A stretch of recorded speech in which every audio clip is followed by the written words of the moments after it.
കുളി എന്ന ഒരു കാര്യം കേൾക്കുമ്പോൾ തന്നെ ചിലർക്ക് മടിയാണ്. എന്നാൽ ചുരുക്കം ചിലർക്ക് അത് നിർബന്ധവുമാണ്.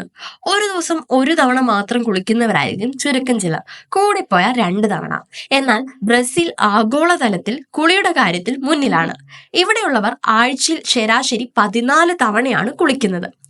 ശവ ഫ്രീക്വൻസിയിൽ കൂടുതലും കുളിക്കുന്നവരും കൂടിയാണ് ബ്രസീലുകാർ. ബ്രസീലിലെ ആളുകളുടെ ഉയർന്ന ആവൃത്തിയിലുള്ള കുളിയെ രാജ്യത്തിന്റെ ഉഷ്ണമേഖലാ കാലാവസ്ഥ സ്വാധീനിക്കുന്നു എന്നാണ് പറയുന്നത്.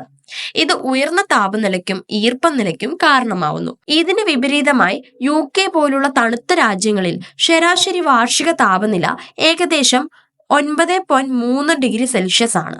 താഴ്ന്ന താപനിലയിലും സാംസ്കാരിക വ്യത്യാസങ്ങളും കാരണം ഇടയ്ക്കിടെ മാത്രമേ അവിടെയുള്ള ആളുകൾ കുളിക്കാറുള്ളൂ. കുളി ആരോഗ്യത്തിനും ദൈനംദിന ജീവിതത്തിനും നല്ലതാണെന്നാണ് കാൻഡർ വേൾഡ്സ് പാനൽ നടത്തിയ ഗവേഷണത്തിലൂടെ സൂചിപ്പിച്ചിരിക്കുന്നത്.